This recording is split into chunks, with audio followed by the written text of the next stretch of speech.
Hello students, ഇന്ന് നമ്മൾ discuss ചെയ്യുന്നത് ബബിൾ സോർട്ട് അൽഗോരിതം എന്ന ടോപ്പിക്കാണ്. ഇത് ആക്ച്വലി ഫസ്റ്റ് മോഡ്യൂളിലും തേർഡ് മോഡ്യൂളിലും ഉണ്ട്. ഫസ്റ്റ് മോഡ്യൂളിൽ ഇതിൻ്റെ അൽഗോരിതം, നിങ്ങൾ ഈ കാണുന്ന ഈ അൽഗോരിതം കാണാതെ പഠിക്കണം. അതായത് ബബിൾ സോർട്ടിൻ്റെ അൽഗോരിതം കാണാതെ പഠിക്കണം.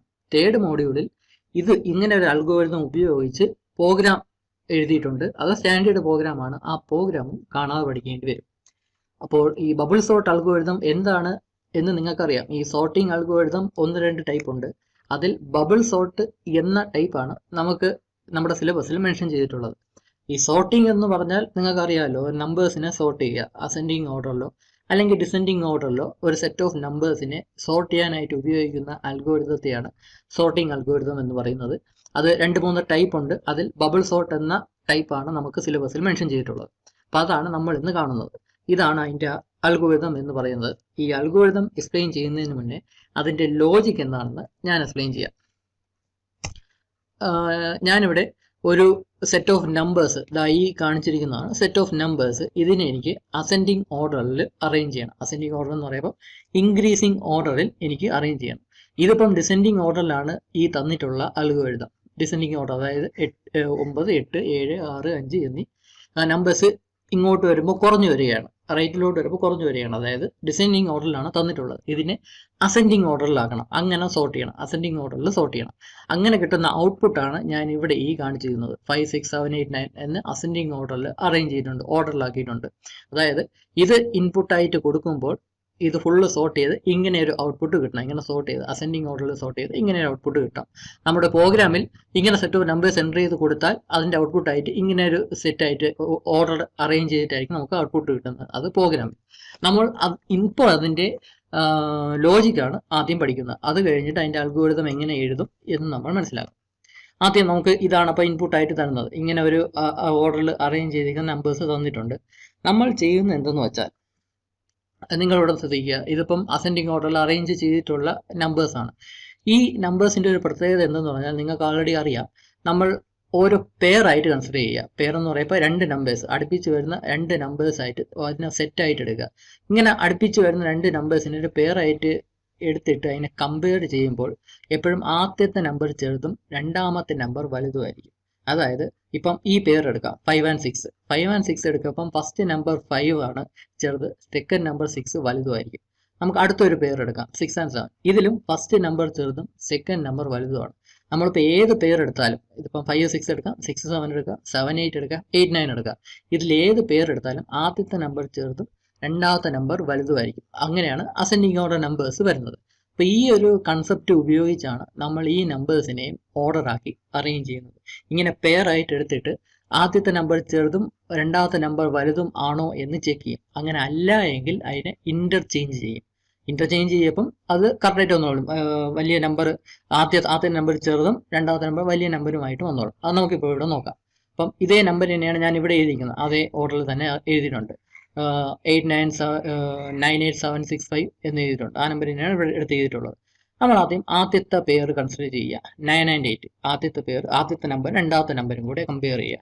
കമ്പയർ ചെയ്യുമ്പം സാധാരണഗതിയിൽ ആദ്യത്തെ നമ്പർ ചെറുതും രണ്ടാമത്തെ നമ്പർ വലുതും ആണ് വരേണ്ടത്. അസെൻഡിങ് ഓർഡർ ആണെങ്കിൽ ആദ്യത്തെ നമ്പർ ചെറുതും രണ്ടാമത്തെ നമ്പർ വലുതുമാണ് വരേണ്ടത്. പക്ഷേ ഇവിടെ അങ്ങനെയല്ല വന്നത്. അപ്പോൾ എന്ത് ചെയ്യും? ഇതിനെ ഇൻ്റർചേഞ്ച് ചെയ്യും. ഈ നമ്പേഴ്സിനെ തമ്മിൽ ഇൻ്റർചേഞ്ച് ചെയ്യും. ഇൻ്റർചേഞ്ച് ചെയ്യപ്പോഴുള്ള ഔട്ട്പുട്ടാണ് ഈ കാണുന്നത്. ഈ നമ്പേഴ്സ് മാത്രം ഇൻ്റർചേഞ്ച് ചെയ്യുമ്പോഴേക്കും 8, 9 എന്ന് വരും. ബാക്കിയുള്ള നമ്പേഴ്സ് എല്ലാം സെയിം തന്നെ. ഈ നമ്പേഴ്സ് തന്നെയാണ് ഇവിടെ വന്നിട്ടുള്ളത്. അപ്പോൾ ഇവിടെ നമ്പേഴ്സ് ഇൻ്റർചേഞ്ച് ചെയ്ത് 89765 എന്ന രൂപത്തിലാക്കി. ഇനി നമ്മൾ രണ്ടാമത്തെ നമ്പരും മൂന്നാമത്തെ നമ്പരും കൂടെ കമ്പയർ ചെയ്യും. അങ്ങനെ കമ്പയർ ചെയ്യുമ്പോഴും ഇവിടെ കാണുമ്പോൾ തന്നെ നിങ്ങൾക്ക് മനസ്സിലാവും ആദ്യത്തെ നമ്പർ വലുതാണ്.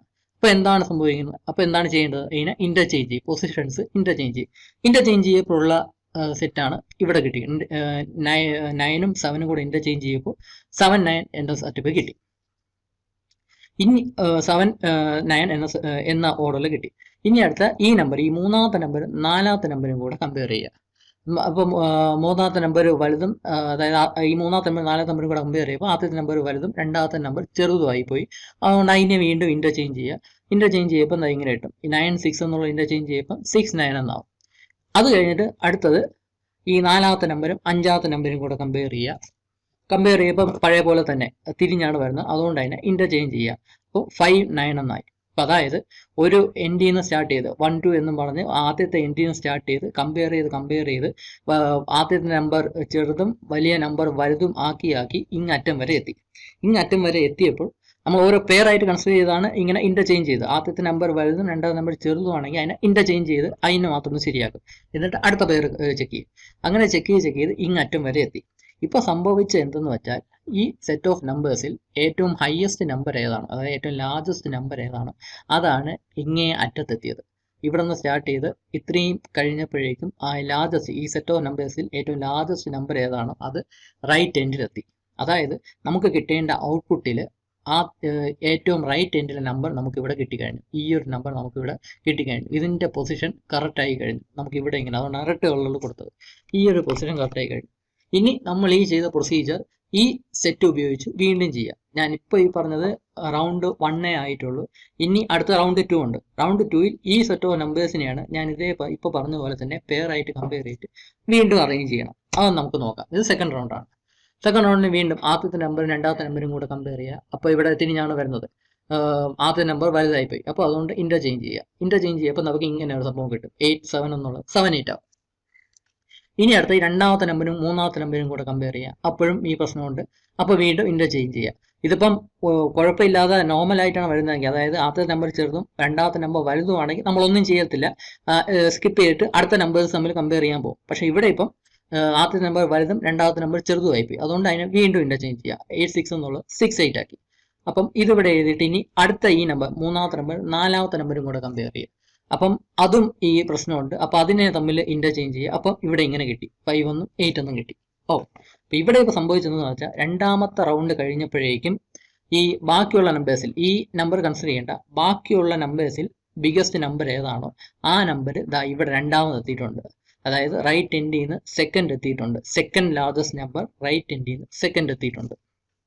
അതായത് നമുക്ക് കിട്ടേണ്ട ഔട്ട്പുട്ടിൽ അവസാനത്തെ രണ്ട് നമ്പേഴ്സ് 2 റൗണ്ട് കഴിഞ്ഞപ്പോഴേക്കും അവസാനത്തെ 2 നമ്പേഴ്സ് കറക്റ്റ് പൊസിഷനിൽ തന്നെ എത്തിക്കഴിഞ്ഞു. ഇത് രണ്ടാമത്തെ റൗണ്ട്. ഇനി അടുത്ത മൂന്നാമത്തെ റൗണ്ട് നോക്കാം. മൂന്നാമത്തെ റൗണ്ടിൽ ഈ നമ്പറാണ് നമ്മൾ ഇൻപുട്ടായിട്ട് എടുക്കുന്നത്. ഇതിലായിരിക്കും ഇനി കമ്പാരിസൺ നടത്തുന്നത് പെയർ ആയിട്ട് കൺസിഡർ ചെയ്തിട്ട്. ഇത് മൂന്നാമത്തെ റൗണ്ട്. വീണ്ടും ആദ്യത്തെ നമ്പർ രണ്ടാമത്തെ നമ്പറും കൂടെ കമ്പയർ ചെയ്യുക. അപ്പം പ്രശ്നമുണ്ട്. അപ്പോൾ അതിനെ ഇന്റർചേഞ്ച് ചെയ്യുക. ഇങ്ങനെ ആക്കി.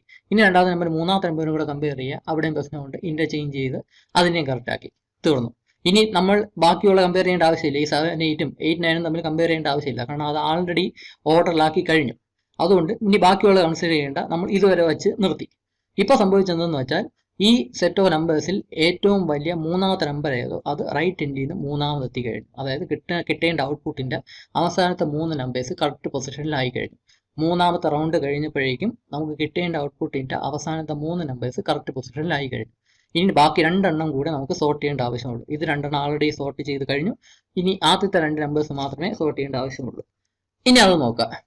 നാലാമത്തെ റൗണ്ട്. ആദ്യത്തെ 2 നമ്പേഴ്സ് തമ്മിൽ കമ്പയർ ചെയ്യുക. അപ്പോൾ ഇവിടെ പ്രശ്നമുണ്ട്. അപ്പോൾ അതിനെ മാത്രം ഇന്റർചേഞ്ച് ചെയ്യുക. 6 5 എന്നുള്ളത് 5 6 ആയി. അപ്പോൾ ഇവിടെ സംഭവിച്ച നാലാമത്തെ റൗണ്ട് കഴിഞ്ഞപ്പോഴേക്കും ഏറ്റവും വലിയ നാലാമത്തെ നമ്പർ ഈ റൈറ്റ് എൻഡിൽ നിന്ന് നാലാമത് എത്തിക്കഴിഞ്ഞു. അതായത് കിട്ടേണ്ട നമുക്ക് ഔട്ട്പുട്ടായിട്ട് കിട്ടേണ്ട അവസാനത്തെ 4 നമ്പേഴ്സ് കറക്റ്റ് പൊസിഷനിൽ എത്തിക്കഴിഞ്ഞു നാലാമത്തെ റൗണ്ട് കഴിഞ്ഞപ്പോഴേക്കും. ഇനി നമുക്ക് ആക്ച്വലി പെയർ ആയിട്ട് കമ്പയർ ചെയ്യാനൊന്നുമില്ല. കാരണം 5 എന്ന നമ്പർ മാത്രമേ ഉള്ളൂ. തമ്മിൽ പെയർ ആയിട്ട് കമ്പയർ ചെയ്യാനൊന്നുമില്ല. ഈ നമ്പേഴ്സ് എല്ലാം നമ്മൾ ആൾറെഡി ഓർഡറിലായി കഴിഞ്ഞു. ഈ 6 7 7 8 8 9 ഒന്നും ഇനി കമ്പയർ ചെയ്യേണ്ട ആവശ്യമില്ല. ആൾറെഡി അത് സോർട്ട് ചെയ്ത് കഴിഞ്ഞു. ഇനി 5 വേറെ ഒരു നമ്പറായിട്ട് കമ്പയർ ചെയ്യാൻ ഉള്ള ഒരു നമ്പർ ഇല്ല. അപ്പം അതായത് ഇത് തന്നെയാണ് ഔട്ട്പുട്ടായിട്ട് കിട്ടിയിരിക്കുന്നത്. അതായത് നമ്മൾ എവിടെ നിന്നാണോ സ്റ്റാർട്ട് ചെയ്തത് റൗണ്ട് 1ൽ ഈ ഒരു ഓർഡറിലാണ് സ്റ്റാർട്ട് ചെയ്തത്. അതിന് ഓരോ റൗണ്ട് കഴിയും തോറും അവസാനത്തെ നമ്പർ ലാർജസ്റ്റ് നമ്പർ ഏതോ അത് അവസാനത്തെ നമ്പറാക്കി പൊസിഷനിലോട്ട് കൊണ്ടുവന്ന് 4 റൗണ്ട് ആയപ്പോഴേക്കും എല്ലാ റൗണ്ടും കഴിഞ്ഞപ്പോഴേക്കും കറക്റ്റ് ഓർഡറിൽ കിട്ടിക്കഴിഞ്ഞു. അതായത് കുറച്ചും കൂടെ സിമ്പിളായിട്ട് പറയുകയാണെങ്കിൽ 5 എലമെന്റ്സ് ഉണ്ടെങ്കിൽ 4 റൗണ്ട് ഉപയോഗിച്ച് 4 റൗണ്ട് എടുത്ത് നമുക്ക് അതിനെ ഓർഡറിലാക്കാം. അതായത് 10 എലമെന്റ്സ് ഉണ്ടെങ്കിൽ 9 റൗണ്ട് ഉപയോഗിച്ച് 9 റൗണ്ട് എടുത്ത് നമുക്ക് ഇതിനെ കറക്റ്റ് ഓർഡറിലാക്കാൻ സാധിക്കും. അപ്പം ഇതാണ് ഇതിന്റെ ലോജിക് എന്ന് പറയുന്നത്. ഇനി നമ്മളിവിടെ അൽഗോരിതം എഴുതാനായിട്ട് 2 ആൽഫാബറ്റ്സ് ഉപയോഗിക്കുന്നുണ്ട്. I എന്നും J എന്നും. നമ്മളുടെ ഇതാണ് അൽഗോരിതം. ഇതിൽ ആദ്യം n എന്ന് പറയുന്ന നമ്പർ ഓഫ് എലമെന്റ്സ്. നമ്മൾ ഇവിടുത്തെ കേസിലാണെങ്കിൽ നമ്പർ ഓഫ് എലമെന്റ്സ് എന്ന് പറഞ്ഞാൽ 5 ആണ്. അറിയാലോ, നമ്പർ ഓഫ് എലമെന്റ്സ് 5. അതിന് n എന്ന് പറഞ്ഞാൽ നമ്മൾ എടുക്കുന്നത്. പിന്നെ നമ്മൾ ഇൻറ്റിലേഴ്സ് I = 1 ആൻഡ് J = 1 എന്ന് കൊടുത്തിട്ടുണ്ട്. ഇവിടെ ഐയും ജെയും റെപ്രസെന്റ് ചെയ്യുന്നത് എന്തെന്ന് വെച്ചാൽ ഈ ഐ റെപ്രസെന്റ് ചെയ്യുന്നത് റൗണ്ടിന്റെ എണ്ണമാണ്. ഈ റൗണ്ട് 1, റൗണ്ട് 2, റൗണ്ട് 3, റൗണ്ട് 4 എന്ന് കാണിച്ചല്ലോ. അതാണ് ആക്ച്വലി ഈ ഐ എന്നുകൊണ്ട് റെപ്രസെന്റ് ചെയ്യുന്നത്. ജെ റെപ്രസെന്റ് ചെയ്യുന്നത് ഈ എലമെന്റിന്റെ പൊസിഷനാണ്. അതായത് ഇതിന്റെ ഒന്നാമത്തെ നമ്പർ, രണ്ടാമത്തെ നമ്പർ, മൂന്നാമത്തെ നമ്പർ, നാലാമത്തെ നമ്പർ, അഞ്ചാമത്തെ നമ്പർ, ഈ എലമെന്റിന്റെ പൊസിഷനെയാണ് ജെ കൊണ്ട് റെപ്രസെന്റ് ചെയ്യുന്നത്. നമ്മളിവിടെ കമ്പയർ ചെയ്യുമെന്ന് വെച്ചു, ആദ്യത്തെ നമ്പർ രണ്ടാമത്തെ നമ്പറും കൂടിയാണ് കമ്പയർ ചെയ്യുന്നത്. നമ്മളുടെ അൽഗോരിതം ചെയ്തപ്പോൾ എങ്ങനെ കൺസിഡർ ചെയ്യുമെന്ന് വെച്ചാൽ ജെ എന്ന പൊസിഷനുള്ള നമ്പറും ജെ പ്ലസ് 1 എന്ന പൊസിഷനുള്ള നമ്പറും തമ്മിലാണ് കമ്പയർ ചെയ്യുന്നത് എന്നാണ് നമ്മൾ കൺസിഡർ ചെയ്യുന്നത്. ഓരോ തവണ ഇവിടെ എത്തുമ്പോഴും അത് തന്നെയാണ്. നമ്മളിവിടെ ജെയുടെ പൊസിഷൻ 1 ആയിട്ടും ആദ്യത്തെ നമ്പറിനെ ജെ ആയിട്ടും രണ്ടാമത്തെ നമ്പറിനെ ജെ പ്ലസ് 1 എന്ന പൊസിഷനുള്ള നമ്പരും എന്ന രീതിയിലാണ് നമ്മൾ അൽഗോരിതം എഴുതുന്നത്. ഇവിടെ എന്നിട്ട് അടുത്ത സ്റ്റെപ്പിലോട്ട് പോകുമ്പോൾ നമ്മൾ ജെയുടെ വാല്യൂ ഇൻക്രിമെന്റ് ചെയ്യും. ഇവിടെ ജെയുടെ വാല്യൂ 1 ആയിരുന്നല്ലോ, അതിനെ ഇൻക്രിമെന്റ് ചെയ്ത് 2 ആവും. ഇവിടെ എത്തുമ്പോൾ വീണ്ടും ജെ എന്ന പൊസിഷനിലുള്ള നമ്പർ ജെ പ്ലസ് 1 എന്ന പൊസിഷനിലുള്ള നമ്പറുമായിട്ടാണ് കമ്പയർ ചെയ്യുന്നത്. അതായത് ഇവിടെ ഈ രണ്ടാമത്തെ കേസിൽ വരുമ്പം ജെ എന്നതിന്റെ വാല്യൂ എന്ന് പറഞ്ഞാൽ 2 ആവുകയാണ്. ഇവിടെ ജെയുടെ വാല്യൂ 1 ആയിരുന്നു, അതിനെ ഇൻക്രിമെന്റ് ചെയ്ത് 2 ആക്കി. ഇവിടെ ജെയും ജെ പ്ലസ് 1 ആയിട്ട് കമ്പയർ ചെയ്യുക എന്ന് പറഞ്ഞാൽ രണ്ടാമത്തെ നമ്പറും ജെ പ്ലസ് 1 ആയ മൂന്നാമത്തെ നമ്പറും തമ്മിൽ കമ്പയർ ചെയ്യുക എന്നാണ് അർത്ഥം. ഇനി അടുത്ത സെറ്റിലോട്ട് പോകുമ്പോൾ വീണ്ടും ജെയുടെ വാല്യൂ ഇൻക്രിമെന്റ് ചെയ്ത് ഇവിടെ 2 ആയിരുന്ന ജെയുടെ വാല്യൂ ഇൻക്രിമെന്റ് ചെയ്ത് 3 ആക്കുന്നു. ഇവിടെയും ജെ എന്ന പൊസിഷനിൽ വരുന്ന നമ്പറും ജെ പ്ലസ് 1 എന്ന പൊസിഷനിൽ വരുന്ന നമ്പറുമാണ് കമ്പയർ ചെയ്യുന്നത്. ഇവിടെ ജെ എന്ന് പറയുന്നത് 3യും ജെ പ്ലസ് 1 എന്ന് പറയുന്നത് 4ഉം ആണ്. അതായത് തേർഡ് നമ്പറും ഫോർത്ത് നമ്പറും തമ്മിൽ കമ്പയർ ചെയ്യുന്നു. ഈ ഒരു ലോജിക് ഉപയോഗിച്ചാണ് നമ്മൾ ഈ അൽഗോരിതം എഴുതിയിരിക്കുന്നത്. അതായത് ജെയും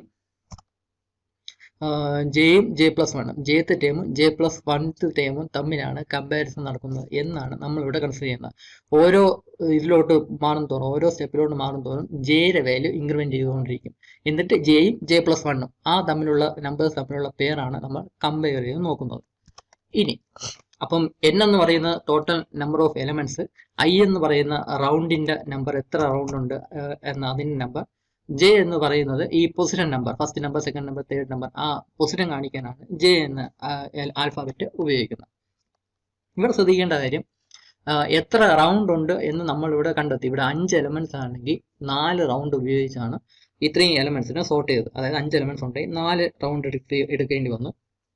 സപ്പോസ് ഇപ്പോൾ 10 എലമെന്റ്സ് ആണെങ്കിൽ 9 റൗണ്ട്സ് എടുത്തായിരിക്കും അതിനെ ഫുള്ള് സോർട്ട് ചെയ്യുന്നത്. അതായത് എപ്പോഴും n-1 അത്രയും റൗണ്ട്സ് ഇവിടെ ഉണ്ടായിരിക്കും. ഐയുടെ വാല്യൂ എന്ന് പറയുന്നത് മാക്സിമം, ഐയുടെ വാല്യൂ മാക്സിമം എന്ന് പറയുന്നത് n-1 എന്ന നമ്പർ ആയിരിക്കും ഐയുടെ വാല്യൂ മാക്സിമം. അത്രയും റൗണ്ട്സ് കാണും. ഇനി നിങ്ങളോട് ശ്രദ്ധിക്കുക, നമ്മളിപ്പോൾ ചെയ്ത അത് തന്നെ പ്രത്യേകം എടുത്തു വെച്ചിട്ടുണ്ട്. ഇവിടെ ആദ്യത്തെ റൗണ്ടിൽ നമ്മൾ കമ്പയർ ചെയ്ത എലമെന്റ്സ് പേഴ്സ് എന്തൊക്കെയെന്ന് പറഞ്ഞാൽ, ഒന്നാമത്തെ രണ്ടാമത്തെ നമ്പർ തമ്മിൽ കമ്പയർ ചെയ്തു, രണ്ടാമത്തെ മൂന്നാമത്തെ നമ്പർ കമ്പയർ ചെയ്തു, മൂന്നാമത്തെ നാലാമത്തെ നമ്പർ കമ്പയർ ചെയ്തു, നാലാമത്തെ അഞ്ചാമത്തെ നമ്പർ കമ്പയർ ചെയ്തു. ആ കമ്പയർ ചെയ്ത ജെയുടെ വാല്യൂസ്, ആ എലമെന്റ്സ് വെച്ചിട്ടാണ് ഞാനിവിടെ മെൻഷൻ ചെയ്തത്. ഇതെല്ലാ എലമെന്റ്സിനെയും അൽഗോരിതത്തിൽ റെപ്രസെന്റ് ചെയ്യുന്നത് ജെയും ജെ പ്ലസ് 1th എലമെന്റും എന്നാണ്. Jth number and j plus 1th element തമ്മിൽ കമ്പയർ ചെയ്യുക എന്നാണ് നമ്മൾ അൽഗോരിതത്തിൽ എഴുതുന്നത്. Jth number and j plus 1th element. ഇതിൽ ഓരോ സ്റ്റെപ്പ് കഴിയും തോറും ജെയുടെ വാല്യൂ ഇൻക്രിമെന്റ് ചെയ്തുകൊണ്ടിരിക്കും. ആദ്യം ജെയുടെ വാല്യൂ 1 ആയിട്ടാണ് നമ്മൾ ഇനിഷ്യലൈസ് ചെയ്തത്. അൽഗോരിതം നോക്കുക, ഇനിഷ്യലൈസ് ജെ ഈക്വൽ ടു 1 എന്ന് പറഞ്ഞാണ് നമ്മൾ ആദ്യം ഇനിഷ്യലൈസ് ചെയ്തത്. അപ്പോൾ ജെയുടെ വാല്യൂ 1 സ്റ്റാർട്ട് ചെയ്യണം. Jth number and j plus 1th number ഉള്ള കമ്പാരിസൺ ആണ് ആദ്യം നടത്തുന്നത്. ആദ്യത്തെ സ്റ്റെപ്പ് കഴിഞ്ഞിട്ട് ജെയുടെ വാല്യൂ ഇൻക്രിമെന്റ് ചെയ്യുന്നു. ജെയുടെ വാല്യൂ 1 എന്നുള്ളത് 2 ആവുന്നു. പിന്നെയും jth number and j plus 1th number തമ്മിലാണ് വീണ്ടും പേർ എടുക്കുന്നത്. അപ്പോഴാണ് 2 and 3 സെക്കൻഡ് നമ്പറും തേർഡ് നമ്പറും തമ്മിൽ കമ്പയർ ചെയ്യുന്നത്. ഇവിടെ ഇപ്പോൾ റൗണ്ട് 1 എന്ന് പറയുമ്പോൾ ഫസ്റ്റും സെക്കൻഡും നമ്പർ തമ്മിൽ കമ്പയർ ചെയ്തു, സെക്കൻഡും തേർഡും തമ്മിൽ കമ്പയർ ചെയ്തു, തേർഡും ഫോർത്തും തമ്മിൽ കമ്പയർ ചെയ്തു, ഫോർത്തും ഫിഫ്ത്തും തമ്മിൽ കമ്പയർ ചെയ്തു. അത് റൗണ്ട് 1. റൗണ്ട് 2 എത്തിയപ്പോൾ നമ്മൾ ഫസ്റ്റും സെക്കൻഡും തമ്മിൽ കമ്പയർ ചെയ്തു, സെക്കൻഡും തേർഡും തമ്മിൽ കമ്പയർ ചെയ്തു, തേർഡും ഫോർത്തും തമ്മിൽ കമ്പയർ ചെയ്തു. പിന്നെ ഫോർത്തും ഫിഫ്ത്തും തമ്മിൽ നമ്മൾ കമ്പയർ ചെയ്തില്ല. ചെയ്യാത്ത കാര്യം എന്തെന്ന് വെച്ചാൽ ആൾറെഡി അത് സോർട്ട് ചെയ്ത് തന്നെയാണ്. ഈ ലാസ്റ്റ് വരുന്ന ഈ നമ്പറിന്റെ പൊസിഷൻ നമ്മൾ ആൾറെഡി സോർട്ട് ചെയ്ത് വെച്ചിട്ടുണ്ട്. അതെപ്പോഴും വലുതാണ്, ഏറ്റവും ലാർജസ്റ്റ് നമ്പർ ആണല്ലോ, ഏറ്റവും റൈറ്റ് ഹാൻഡിലോട്ട് എത്തുന്നത്. അതിനെ പിന്നെ സോർട്ട് ചെയ്യാനോ പിന്നെ കമ്പയർ ചെയ്യേണ്ട ആവശ്യമില്ല. അപ്പം അതായത് റൗണ്ട് 1ൽ 4 പേഴ്സ് കമ്പാരിസൺ നടത്തിയപ്പോൾ റൗണ്ട് 2 എത്തിയപ്പോൾ അവസാനത്തെ കമ്പാരിസൺ നമ്മൾ നടത്തിയില്ല. 4 and 5 എന്ന എലമെന്റ്സ് തമ്മിൽ കമ്പാരിസൺ നടത്തിയില്ല. ബാക്കി പേഴ്സ് മാത്രമേ കമ്പാരിസൺ നടത്തിയുള്ളൂ. ഇനി അടുത്ത റൗണ്ട് 3ൽ എത്തുമ്പോൾ ഇതുപോലെ തന്നെ ഒന്നാമത്തെ നമ്പർ രണ്ടാമത്തെ നമ്പറും തമ്മിൽ കമ്പയർ ചെയ്തു, രണ്ടാമത്തെ നമ്പർ മൂന്നാമത്തെ നമ്പറും തമ്മിൽ കമ്പയർ ചെയ്തു. പിന്നെ മൂന്നാമത്തെ നമ്പറും നാലാമത്തെ നമ്പറും തമ്മിലൊന്നും നമ്മൾ കമ്പയർ ചെയ്യാൻ നിന്നില്ല, കാരണം അത് ആൾറെഡി സോർട്ടഡ് ആണ് എന്നാണ് കൺസെപ്റ്റ്. മൂന്നാമത്തെ നമ്പർ നാലാമത്തെ നമ്പറും കമ്പയർ ചെയ്യില്ല, നാലാമത്തെ നമ്പറും അഞ്ചാമത്തെ നമ്പറും കൂടെ നമ്മൾ കമ്പയർ ചെയ്തില്ല. അതായത് മൂന്നാമത്തെ റൗണ്ട് എത്തിയപ്പോൾ ഈ രണ്ട് കമ്പാരിസൺ മാത്രമേ നടത്തിയുള്ളൂ. ഒന്നാമത്തെ നമ്പർ രണ്ടാമത്തെ നമ്പറും പിന്നെ രണ്ടാമത്തെ നമ്പറും മൂന്നാമത്തെ നമ്പറും. അവസാനത്തെ റൗണ്ട് എത്തിയപ്പോൾ ഒന്നാമത്തെയും രണ്ടാമത്തെയും നമ്പർ മാത്രമേ കമ്പയർ ചെയ്തുള്ളൂ, ബാക്കിയുള്ള കമ്പാരിസൺ ഒന്നും നടത്തിയില്ല. അതായത് ഓരോ റൗണ്ട് കഴിയും തോറും ഈ പെയർ വരുന്ന കമ്പയർ ചെയ്യുന്ന പേഴ്സിന്റെ എണ്ണം കുറഞ്ഞു വരികയാണ്. ഓരോ എണ്ണമായിട്ട് കുറഞ്ഞു വരും. അതിന്റെ റീസൺ എന്തെന്ന് പറഞ്ഞാൽ നമ്മൾ അവസാനമൊക്കെ എത്തപ്പോഴേക്കും ആൾറെഡി സോർട്ട് ചെയ്ത പേഴ്സിനെ പിന്നെയും കമ്പയർ ചെയ്ത് അതിനെ സോർട്ട് ചെയ്യേണ്ട ആവശ്യമില്ല. ആൾറെഡി സോർട്ട് ചെയ്ത് തന്നെയാണ്. അതുകൊണ്ട് ബാക്കിയുള്ള ആൾറെഡി സോർട്ട് ആയ നമ്പേഴ്സിനെ നമുക്ക് ഇഗ്നോർ ചെയ്യാനായിട്ട് സാധിക്കും. നിങ്ങൾ ഈ സ്കൂളിലൊക്കെ അൽഗോരിതം പഠിച്ചിട്ടുണ്ടെങ്കിൽ ഈ ഒരു കൺസെപ്റ്റ് ചിലപ്പോൾ ഉപയോഗിക്കത്തില്ല. സ്കൂളിലൊക്കെ പഠിച്ച സമയത്ത്, ഈ പഠിച്ചവരോടാണ് ഞാനിപ്പോൾ പറയുന്നത്, സ്കൂളിലൊക്കെ പഠിച്ച സമയത്ത് പിന്നെയും ബാക്കിയുള്ള നമ്പേഴ്സും കൂടെ ഒന്നും കൂടെ കമ്പയർ ചെയ്യുക എന്ന രീതിയിലായിരിക്കും അൽഗോരിതം എഴുതിയത്. പക്ഷേ നമ്മളിപ്പോൾ കുറച്ചും കൂടെ ഹയർ ക്ലാസ്സിലായതുകൊണ്ട് നമ്മൾ ഇവിടെ ഈ ഒരു കൺസെപ്റ്റും കൂടെ കയറ്റും. ആൾറെഡി സോർട്ട് ചെയ്ത നമ്പേഴ്സ് പിന്നെ രണ്ടാമതും പിന്നെ പെയറാക്കി കമ്പയർ ചെയ്യേണ്ട ആവശ്യമില്ല എന്ന രീതിയിലായിരിക്കും നമ്മൾ എഴുതുന്നത്. അപ്പം അതിന് വേണ്ടിയുള്ള ഒരു ലൈൻ ഓഫ് അൽഗോരിതം കൂടെ നമ്മൾ ഈ അൽഗോരിതത്തിൽ ആഡ് ചെയ്തിട്ടുണ്ട്. അത് ചിലപ്പോൾ സ്കൂളിൽ പഠിച്ച സമയത്ത് അത് ഉണ്ടായിരിക്കത്തില്ല. ആ ലൈൻ ഓഫ് അൽഗോരിതമാണ് ഈ 6th സ്റ്റെപ്പ് എന്ന് പറഞ്ഞുകൊണ്ട് ഞാൻ ഇവിടെ കൊടുത്തിരിക്കുന്നത്. നമുക്കിപ്പം ആദ്യം അൽഗോരിതം എക്സ്പ്ലെയിൻ ചെയ്യാം. ആദ്യം സ്റ്റെപ്പ് 1 എന്ന് പറഞ്ഞാൽ ഇൻപുട്ട് സീരീസ് ഇൻപുട്ട് ചെയ്ത് കൊടുക്കാൻ പറയുക. എന്നിട്ട് n = നമ്പർ ഓഫ് എലമെന്റ്സ് എന്ന് നമ്മൾ കൺസിഡർ ചെയ്തു. എന്നിട്ട് ഐയുടെയും ജെയുടെയും വാല്യൂ 1 ആയിട്ട് നമ്മൾ ഇനിഷ്യലൈസ് ചെയ്തു. റൗണ്ട് സ്റ്റാർട്ട് ചെയ്യുന്ന ഐയുടെ വാല്യൂ എന്ന് പറഞ്ഞാൽ റൗണ്ട് 1ലാണ് സ്റ്റാർട്ട് ചെയ്യുന്നത്. പൊസിഷന് നമ്മൾ ജെയുടെ വാല്യൂ 1ലാണ് സ്റ്റാർട്ട് ചെയ്യുന്നത് കരുതുക. ആദ്യത്തെ നമ്പർ, രണ്ടാമത്തെ നമ്പർ, മൂന്നാമത്തെ നമ്പർ എന്ന് കാണിക്കാനായിട്ട് ജെയുടെ വാല്യൂ 1ലാണ് സ്റ്റാർട്ട് ചെയ്യുന്നു എന്ന് നമ്മൾ കണ്ടു. ഇനി ഇവിടെ ചെയ്യുന്നതെന്ന് പറഞ്ഞാൽ ഞാൻ നേരത്തെ പറഞ്ഞു റൗണ്ട്സിന്റെ എണ്ണം ഇവിടെ 5 എലമെന്റ്സ് ഉണ്ടെങ്കിൽ 4 റൗണ്ട് ഉപയോഗിച്ചാണ് നമ്മൾ ഈ ഫുള്ള് സോർട്ടിങ് കംപ്ലീറ്റ് ആവുന്നത്. എപ്പോഴാണോ ഐയുടെ വാല്യൂ, അതായത് ഐയുടെ വാല്യൂ അപ് ടു 4 വരെ വന്നു, എപ്പോഴാണോ ഐയുടെ വാല്യൂ 5 ആവുന്നത് അവിടെ വെച്ച് സ്റ്റോപ്പ് ചെയ്യണം എന്നാണ് നമ്മൾ അൽഗോരിതം എഴുതുന്നത്. കാരണം പിന്നെ കമ്പയർ ചെയ്യാനൊന്നുമില്ലല്ലോ. അപ്പം എന്നിന്റെ വാല്യൂ എപ്പോഴാണോ ഈക്വൽ ടു ഐ ആവുന്നത് അവിടെ വെച്ച് അത് സ്റ്റോപ്പ് ചെയ്യണം. അതാണ് നമ്മൾ ആദ്യമേ അൽഗോരിതത്തിൽ ചെക്ക് ചെയ്യുന്നത്. If I is less than N then go to step 4. Step 4 എന്ന് പറഞ്ഞാൽ അടുത്ത സ്റ്റെപ്പ് തന്നെയാണ്. എപ്പോഴും ഐയുടെ വാല്യൂ എന്നിനെക്കാളും കുറവാണെങ്കിൽ മാത്രമേ നമ്മൾ പ്രൊസീഡ് ചെയ്യേണ്ടി. എപ്പോഴാണോ ഐയുടെ വാല്യൂ ലെസ് ദാൻ എൻ അല്ല, അതായത് ഈക്വൽ ടു എന്നോ ഗ്രേറ്റർ ദാൻ എന്നോ ആണെങ്കിൽ എൽസ് ഗോ ടു സ്റ്റെപ്പ് 8 എന്നാണ് പറഞ്ഞിരിക്കുന്നത്. സ്റ്റെപ്പ് 8 എന്ന് പറഞ്ഞാൽ അവസാന step, out of the series of numbers. ഇവിടെ ഇപ്പം റൗണ്ട് 4 വരെ എത്തി. അത് കഴിഞ്ഞിട്ട് ഐയുടെ വാല്യൂ ഇൻക്രിമെന്റ് ചെയ്യുന്നു. ഐയുടെ വാല്യൂ 4 to 5 ആക്കുന്നു. 5 എത്തി എന്നുമായിട്ട് കമ്പയർ ചെയ്യുന്നു. അതായത് നമ്മളിപ്പം കണ്ട ഈ സ്റ്റെപ്പ് എന്നുമായിട്ട് കമ്പയർ ചെയ്യുമ്പം ഐയുടെ വാല്യൂ ലെസ് ദാൻ എൻ അല്ല എന്ന് മനസ്സിലാവും. കാരണം ഐയുടെ വാല്യൂ 4ൽ നിന്ന് 5 ആക്കി. ആ 5ഉം n നമ്പർ 5 ആണ്. അപ്പോൾ ഇത് നമ്മൾ കമ്പയർ ചെയ്യുമ്പോൾ ഐ ലെസ് ദാൻ എൻ അല്ല എന്ന് മനസ്സിലാവുകയാണെങ്കിൽ നമ്മൾ അവിടെ വെച്ച് സ്റ്റോപ്പ് ചെയ്യണം. കാരണം റൗണ്ട് 5 എന്ന സംഭവം 5 എലമെന്റ്സേ ഉള്ളൂ എങ്കിൽ റൗണ്ട് 5 എന്ന സംഭവം ഇല്ല. റൗണ്ട് 4 വരെ എത്തുന്നുള്ളൂ. എപ്പോഴും n-1 ആയിരിക്കും മാക്സിമം ഐയുടെ വാല്യൂ എന്ന് പറഞ്ഞാൽ എപ്പോഴും n-1 ആയിരിക്കും ഐയുടെ മാക്സിമം വാല്യൂ. അപ്പോൾ ഇവിടെ ലെസ് ദാൻ n അല്ല എന്ന് കണ്ടെത്തിയാൽ അവിടെ വെച്ച് സ്റ്റോപ്പ് ചെയ്ത് ഗോ ടു സ്റ്റെപ്പ് 8 എന്ന് പറഞ്ഞിട്ടുണ്ട്. സ്റ്റെപ്പ് 8 എന്ന് പറഞ്ഞാൽ അതുവരെയുള്ള ഓർഡർ എന്താണോ അതിന് ഡിസ്പ്ലേ ചെയ്ത് കാണിക്കുക. അതാണ് നമ്മൾ ഇവിടെ ചെയ്തത്. ഇവിടെ ഐയുടെ വാല്യൂ 4 ആയപ്പോഴാണ് ഇത്രയും എലമെന്റ്സ്, അവസാനത്തെ 4 എലമെന്റ്സ് സോർട്ട് ചെയ്തത്. ഇനി റൗണ്ട് 5ലേക്ക് പോകാനായിട്ട് ഐയുടെ വാല്യൂ ഇൻക്രിമെന്റ് ചെയ്യുമ്പോഴേക്കും ഐയുടെ വാല്യൂ 5 ആവും. ഇവിടെ എന്നിന്റെ വാല്യൂവും 5 ആണ്. അങ്ങനെ വരുമ്പോൾ ആ കണ്ടീഷൻ ഔട്ട്പുട്ട് ഫാൾസ് ആവുകയും അവിടെ വെച്ച് ഈ ഐട്രേഷൻ പ്രോസസ്സ് സ്റ്റോപ്പ് ചെയ്യും. അതുവരെയുള്ള ഓർഡർ എന്താണെന്നോ അതിനെ ഡിസ്പ്ലേ ചെയ്ത് കാണിക്കും. അത് തന്നെയാണ് ഫൈനൽ ഓർഡർ. ഇത് തന്നെയാണ് ഫൈനൽ ഓർഡർ എന്ന് പറഞ്ഞാൽ ഇത് തന്നെയായിരിക്കും ഡിസ്പ്ലേ ചെയ്ത് കാണിക്കണം ഫൈനൽ ഔട്ട്പുട്ട്. അപ്പം അതിന് വേണ്ടിയാണ് ഈ ആദ്യമേ കണ്ടീഷൻ ചെക്ക് ചെയ്യുന്നത്. If I is less than n, റൗണ്ടിന്റെ വാല്യൂ എന്ന് പറഞ്ഞാൽ എത്ര റൗണ്ട് ഉണ്ട് അതാണ് ഐ എന്ന് പറയുന്ന ആൽഫബറ്റ് കൊണ്ട് റെപ്രസെന്റ് ചെയ്യുന്നത്. അതിന്റെ വാല്യൂ എപ്പോഴും എന്നിനേക്കാൾ കുറഞ്ഞിരിക്കണം. എന്നിനേക്കാൾ കുറഞ്ഞിരിക്കുന്നെങ്കിൽ മാത്രമേ ഈ ഐട്രേഷൻ പ്രോസസ് കമ്പയർ ചെയ്യുന്ന ആ സ്റ്റെപ്പിലൊക്കെ പോകേണ്ട ആവശ്യമുള്ളൂ. അപ്പോൾ ഇതാണ് സ്റ്റെപ്പ് 3 എന്ന് പറയുന്നത്. ഇനി കമ്പയർ ചെയ്യുന്ന, ഞാൻ നേരത്തെ പറഞ്ഞ പോലെ compare jth term and j+1th term എന്ന് കൊടുത്തിട്ടുണ്ട്. അതായത് നമ്മൾ കമ്പയർ ചെയ്യുമ്പോൾ ഇതെന്ന് പറയുന്ന jth ടേം, ഇത് j+1th ടേമുമാണ്. ഇവിടെ ഇനിഷ്യലൈസ് ചെയ്യുന്ന ജെയുടെ വാല്യൂ 1 ആയിട്ടാണ് ഇനിഷ്യലൈസ് ചെയ്യുന്നത്. അതായത് ഫസ്റ്റ് ടേമും j+1 എന്ന് പറയുമ്പോൾ 2, അതായത് സെക്കൻഡ് ടേം. ഫസ്റ്റ് ടേമും സെക്കൻഡ് ടേമും തമ്മിൽ കമ്പയർ ചെയ്യും. അടുത്ത സ്റ്റേജ് അതാണ് ഇവിടെ പറഞ്ഞത്, compare jth term and j+1th term. അത് കമ്പയർ ചെയ്യുന്നു. If jth term is smaller go to step 5. ഞാൻ നേരത്തെ പറഞ്ഞു jth ടേം സ്മോൾ എന്ന് പറഞ്ഞാൽ രണ്ട് തമ്മിൽ കമ്പയർ ചെയ്യുമ്പം ആദ്യത്തെ എലമെന്റ് ചെറുതും രണ്ടാമത്തെ എലമെന്റ് വലുതുമാണെങ്കിൽ, അതായത് ജെത്ത് ടേം ചെറുതും ജെ പ്ലസ് വൺത്ത് ടേം ഹയറും ആണെങ്കിൽ നമ്മൾ ആക്ച്വലി ഒന്നും ചെയ്യേണ്ട ആവശ്യമില്ല, സ്കിപ്പ് ചെയ്ത് അടുത്ത സ്റ്റെപ്പിലോട്ട് പോവാം. അതേസമയം ജെത്ത് ടേം വലുതും ജെ പ്ലസ് വൺത്ത് ടേം ചെറുതുമാണെങ്കിലാണ് നമ്മൾ തമ്മിൽ ഇന്റർചേഞ്ച് ചെയ്യേണ്ടത്. ആ പോയിന്റ് ആണ് ഇവിടെ ഈ കൊടുത്തിരിക്കുന്നത്. Compare jth term and j plus oneth term. If jth term is smaller, ഒന്നും ചെയ്യേണ്ട. ആദ്യത്തെ ടേം തന്നെയാണ് ചെറുത് എങ്കിൽ ഒന്നും ചെയ്യേണ്ട. Go to step 5. സ്റ്റെപ്പ് 5 എന്ന് പറഞ്ഞാൽ ജെയുടെ വാല്യൂ ഇൻക്രിമെന്റ് ചെയ്ത് അടുത്ത പെയറിന് വേണ്ടി ജെയുടെ വാല്യൂ ഇൻക്രീസ് ചെയ്യും, ഇൻക്രിമെന്റ് ചെയ്യും. 1 എന്നുള്ളത് 2 ആക്കാനായിട്ട് ഉള്ള സ്റ്റെപ്പാണ് ഇത്. അത് അങ്ങനെയാണെങ്കിൽ ഗോ ടു സ്റ്റെപ്പ് 5. എൽസ്, അതായത് ജെത്ത് ടേം സ്മോളർ അല്ല എങ്കിൽ, ജെത്ത് ടേം ആണ് വലുത് എങ്കിൽ, else swap the positions and go to step 5. ആ പൊസിഷൻസ് സ്വാപ്പ് ചെയ്തിട്ടായിരിക്കണം, അതായത് ഈ നമ്പേഴ്സ് തമ്മിൽ സ്വാപ്പ് ചെയ്തിട്ടായിരിക്കും അടുത്ത സ്റ്റെപ്പിലോട്ട് പോകുന്നത്. അടുത്ത സ്റ്റെപ്പിൽ എന്ന് പറയുന്നത് ജെയുടെ വാല്യൂ ഇൻക്രിമെന്റ് ചെയ്യുക. ഇവിടെ ജെയുടെ വാല്യൂ 1 ആയിരുന്നു, അതിന് ആ ജെയുടെ വാല്യൂ ഇൻക്രിമെന്റ് ചെയ്ത് 2 ആക്കുന്നു. അങ്ങനെ 2 ആക്കിയിട്ട് ഇവിടെ ഇൻക്രിമെന്റ് ജെ ബൈ 1 യൂണിറ്റ് എന്ന് കൊടുക്കുന്നു. അപ്പൊ ജെയുടെ വാല്യൂ 1 എന്നുള്ളത് ജെയുടെ വാല്യൂ 2 ആയി മാറുന്നു.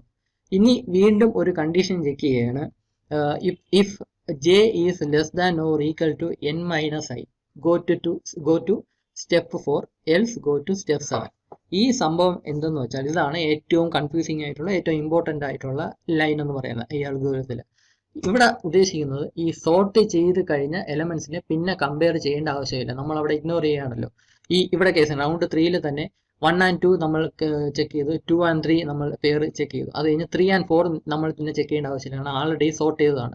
3 and 4 ചെക്ക് ചെയ്യേണ്ട, 4 and 5 നമ്മൾ ചെക്ക് ചെയ്യേണ്ട. അപ്പം അതായത് ആൾറെഡി സോർട്ട് ചെയ്ത നമ്പേഴ്സിനെ, പെയർസിനെ നമ്മൾ പിന്നെ ഇഗ്നോർ ചെയ്യുകയാണ് ചെയ്യുന്നത്.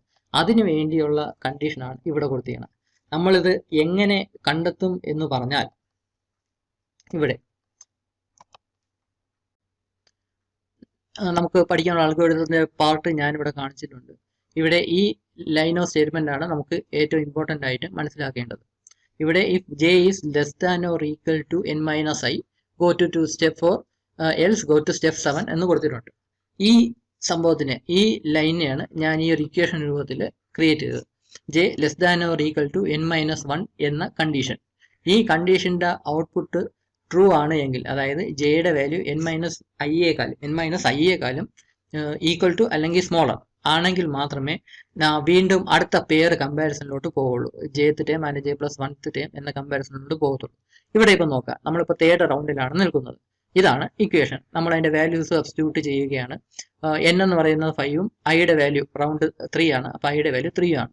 അതായത് 5 മൈനസ് 3 ഈക്വൽ ടു 2 എന്ന് പറയും. അതായത് ഈ ജെയുടെ വാല്യൂ എന്ന് പറയുന്നത് less than or equal to 2 ആയിരിക്കും. ജെ എന്ന് പറയുന്നത് പൊസിഷന്റെ നമ്പറാണ്, first number, second number, third number, അതാണ് ജെ കൊണ്ട് റെപ്രസെന്റ് ചെയ്യുന്നത്. അതിന്റെ വാല്യൂസ് എന്ന് പറയുന്നത് less than or equal to 2 ആയിരിക്കും. അതായത് ഒന്നുകിൽ 1 അല്ലെങ്കിൽ 2. ഈ തേർഡ് റൗണ്ടിലായതുകൊണ്ടാണ് ജെയുടെ വാല്യൂ എന്ന് പറയുന്നത് ഒന്നുകിൽ 1 അല്ലെങ്കിൽ 2. അതാണ് less than or equal to 2 എന്ന് പറയുന്നത്. ഒന്നുകിൽ 1 അല്ലെങ്കിൽ 2 ആയിരിക്കും. അല്ലാതെ 3 ആവുകയാണെങ്കിൽ അവിടെ വെച്ച് ഈ കണ്ടീഷന്റെ ഔട്ട്പുട്ട് ഫാൾസ് ആവും.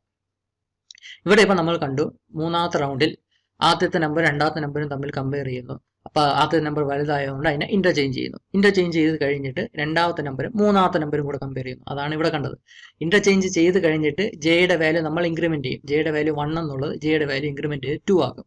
ഇനി jth number and j plus oneth നമ്പറാണ് നമ്മൾ കമ്പയർ ചെയ്യുന്നത്. അപ്പൊ ജെയുടെ വാല്യൂ 2ഉം ജെ പ്ലസ് 1 എന്ന് പറയുമ്പോൾ 3. അതായത് 2 second number and third number, ഈ പേര് കാണിച്ച പോലെ സെക്കൻഡ് നമ്പർ ആൻഡ് തേർഡ് നമ്പറാണ് കമ്പയർ ചെയ്യുന്നത്. ഇതും ഡിഫറെന്റ് ആയിട്ട് വന്നതുകൊണ്ട് അതിനെ ഇന്റർചേഞ്ച് ചെയ്യുന്നു.